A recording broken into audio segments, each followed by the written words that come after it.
Bueno,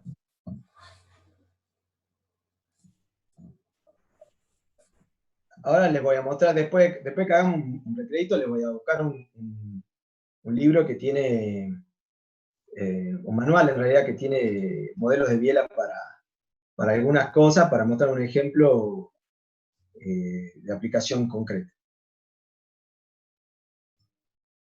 Amigo. Bueno, entonces, ¿cuál es el tema aquí? El tema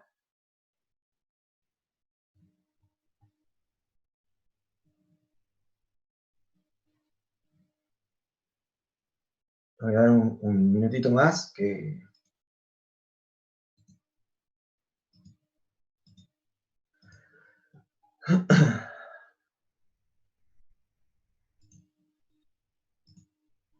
Bueno, ¿cuál es el problema acá? ¿Por qué les muestro esto? Primero, para que entendamos algo. Nosotros, el cordón superior y el cordón inferior, lo verificamos y lo diseñamos cuando hacemos el análisis a flexión. Y los estribos los diseñamos siguiendo los procedimientos que venimos discutiendo desde que empezamos con este tema. ¿Qué no vimos todavía cómo verificar? La biela comprimida. Yo lo único que quiero que entiendan de este modelo, o de esta teoría, principalmente, es que cuando actúan cortes sobre una viga, aparecen unos esfuerzos de compresión, ¿sí? Unos esfuerzos de compresión orientados más o menos aproximadamente a 45 grados. Que no debiera ser tan nuevo esta idea, ¿por qué? Porque nosotros habíamos dicho que la fisura era 45 grados, ¿debido a qué razón? La fisura de corte se generaba a 45 grados, ¿por qué motivo?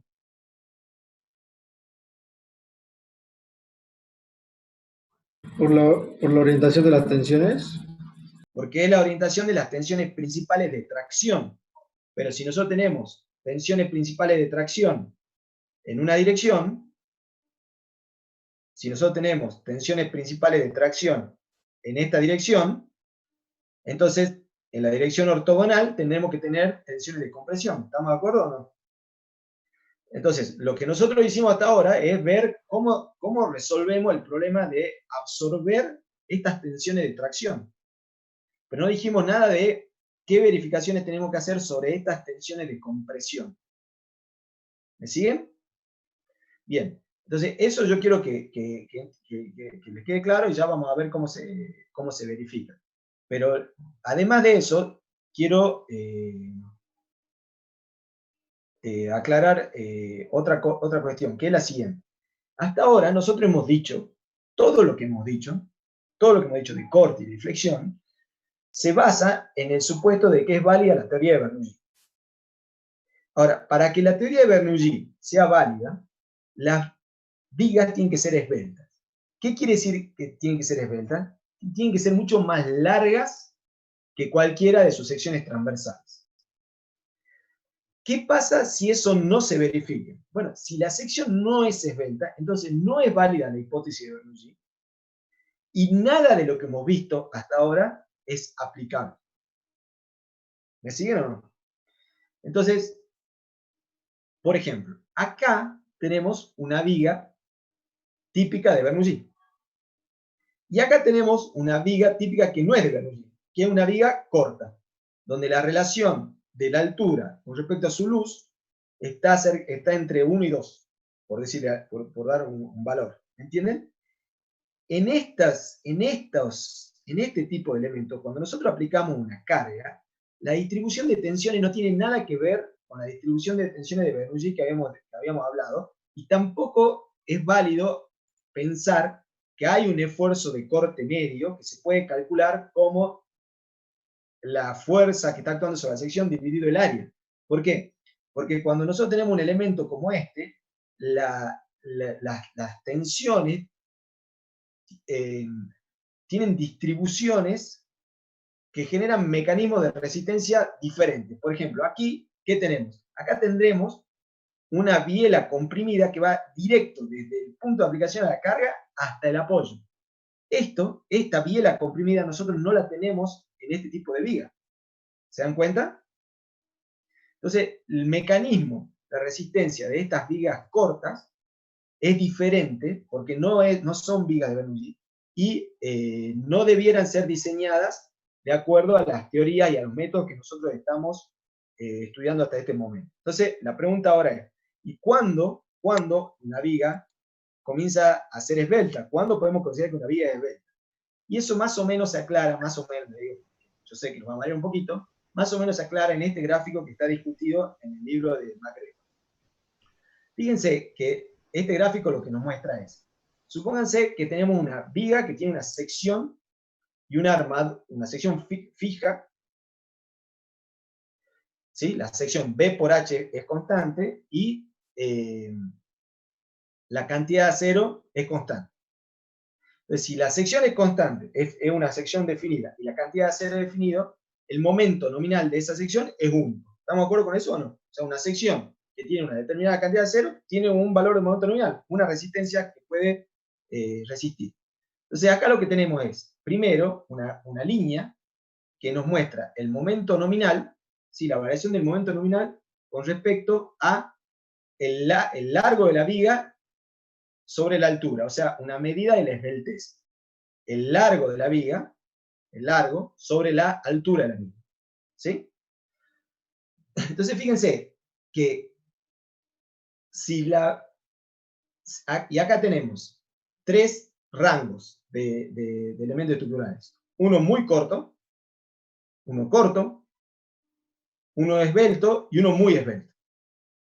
¿Y qué es lo que nos indica estas curvas que están acá abajo? Bueno, nos indican cuál es el mecanismo de falla que se alcanza primero.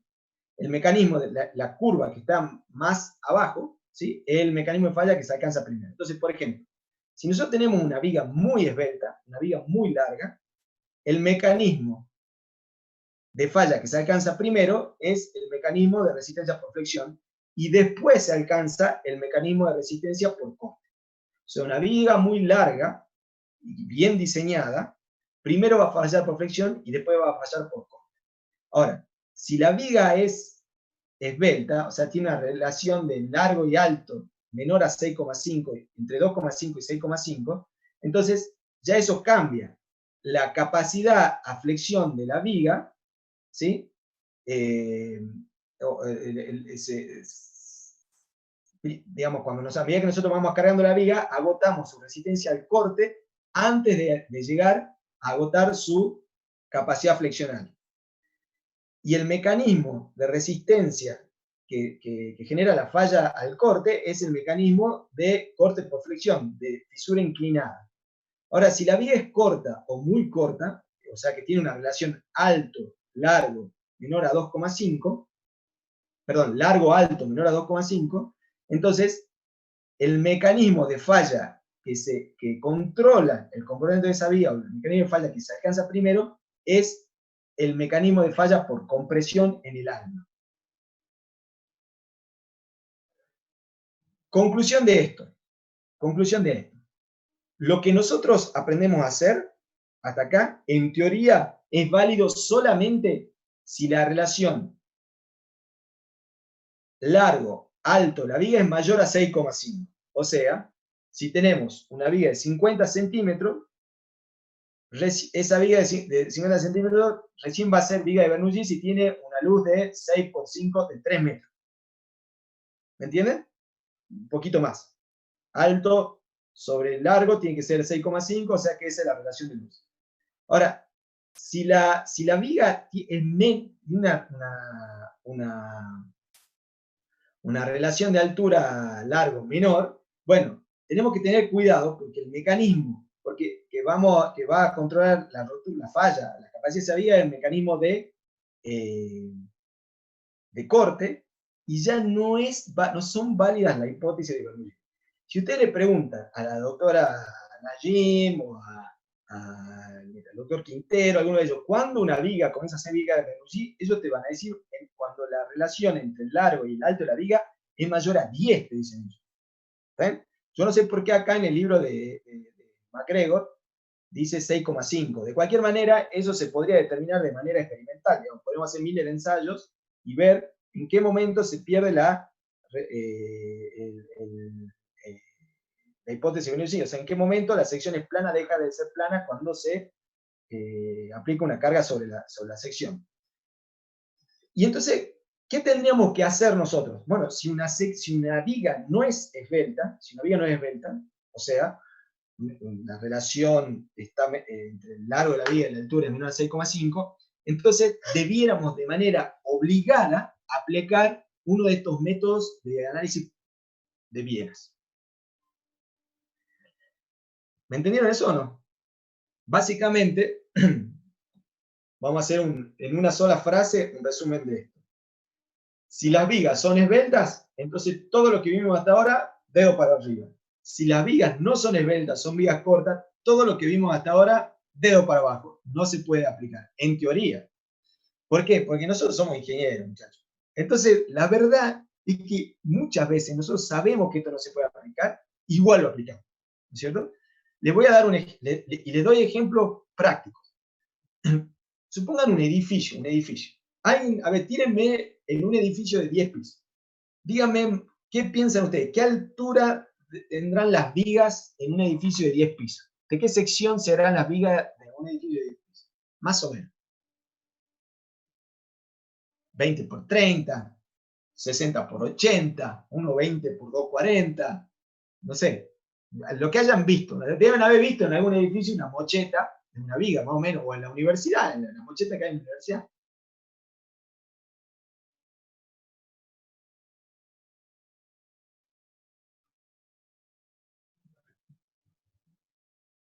No lo voy a comer, chicos, ¿eh? 30, bueno, 20 por 30 en un edificio de 10 pisos, no hay chance, digamos. 30 por 60, puede ser. Ahora, si la altura de la viga es 60 centímetros, según la teoría de estabilidad 2, para que sea esbelta, tendría que tener una luz mínima de 6 metros. ¿Sí? Eso implicaría que la viga, la menor luz de viga que nosotros tendríamos que tener en ese edificio, tendría que ser de 6 metros. Y por lo general tenemos vigas mucho más cortas.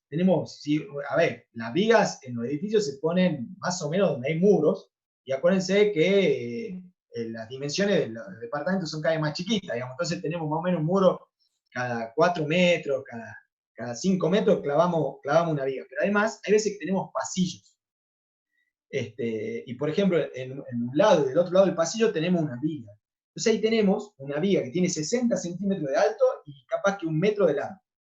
Ese tramo de viga, para ese tramo de viga, nosotros debiéramos aplicar algún método de biela para su diseño. Ya no vale la hipótesis de Bernoulli. Es más, ni siquiera vale que lo diseñemos con un programa de elementos finitos como SAP, porque esa viga es corta y todos los elementos, los diseños que hacemos con elementos barras, se basan en la hipótesis de Bernoulli, si no, no vale. ¿Se dan cuenta del problema que estamos?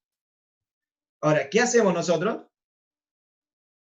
Cerramos los ojos y seguimos para adelante. Esa es la realidad. Pero bueno, tienen que tener cuidado porque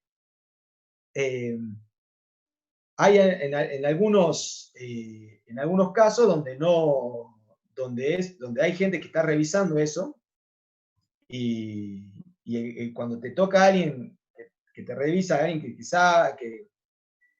que sabe, te puede poner un aprieto, te puede hacer una pregunta al estilo. Miren, déjenme.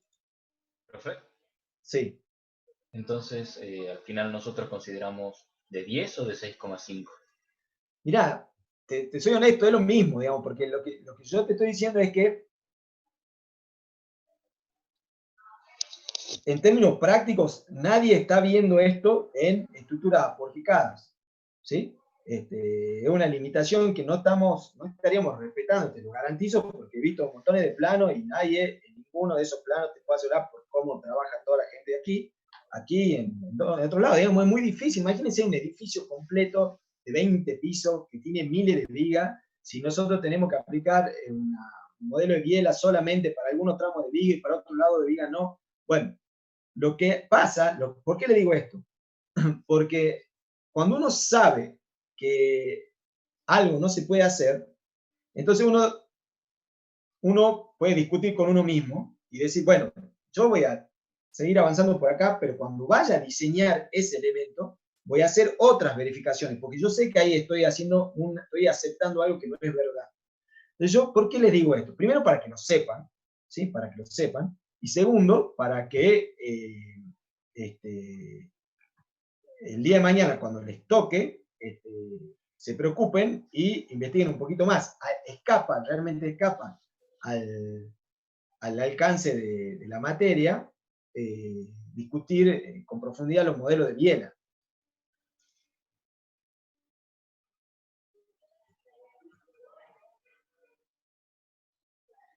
Déjenme un segundito, que mientras...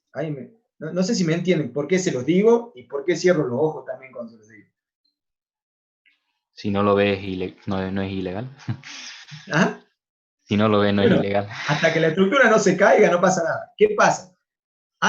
Digamos, yo particularmente, cuando tengo estos elementos en estructuras, sí aplico otro procedimiento de diseño para ese tramo de vida, ¿no es cierto? Hay que hacerlo. Pero la verdad es que después nadie controla, digamos, lo que sucede.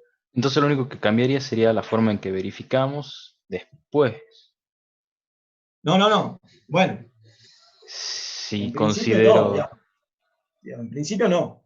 En principio, y vamos a poner, y yo te lo digo acá, apago la grabación y te lo digo entre nosotros, digamos. Depende de lo que estés diseñando, digamos, ya en una estructura grande, aporticada de muchos pisos, digamos, nadie hace un modelo de biela para un tramo de viga de pasillo, ¿cierto? Ahora, Claro. como yo sé que ahí tengo problemas, tomo recaudos para el detallado. Ahora, hay otro tipo de estructuras, que es lo que estoy buscando mientras estamos hablando, donde sí o sí tenés que aplicar un método de bielas.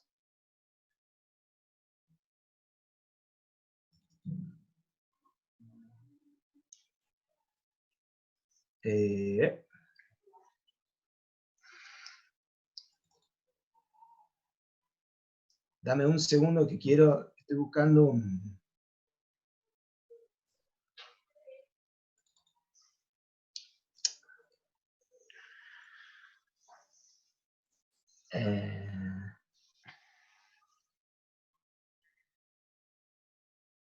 bueno, después lo voy a buscar porque si no vamos a perder tiempo en la clase. Y te voy a mostrar otros casos, por ejemplo, en estribos de puentes o elementos que son muy ya grotescamente cortos, hay que aplicarlo. Pero te voy a decir la verdad, yo he revisado memoria de cálculo de otras, de ingenieros de renombre, y aún en esos casos no las diseñan igual, digamos, ¿cierto? O sea, incluso en los libros de Nilsson y en el libro de Wild McGregor, cuando se estudia tabiques, donde en tabiques tampoco vale la hipótesis de Bernoulli, ellos dicen, bueno, pero más o menos, más o menos podemos aceptarlo, digamos, ¿no? Entonces, pero hay que tener cuidado, porque en algunos casos la diferencia de comportamiento, que tiene una vía corta con una vía esbelta, puede generar que se te rompa una estructura en un punto muy sensible de la misma y va a estar en problemas. ¿Saben? Bueno, entonces, si les parece, hacemos 5 minutos de recreo porque lo tengo hace rato y volvemos, ¿está bien? Bueno, profe.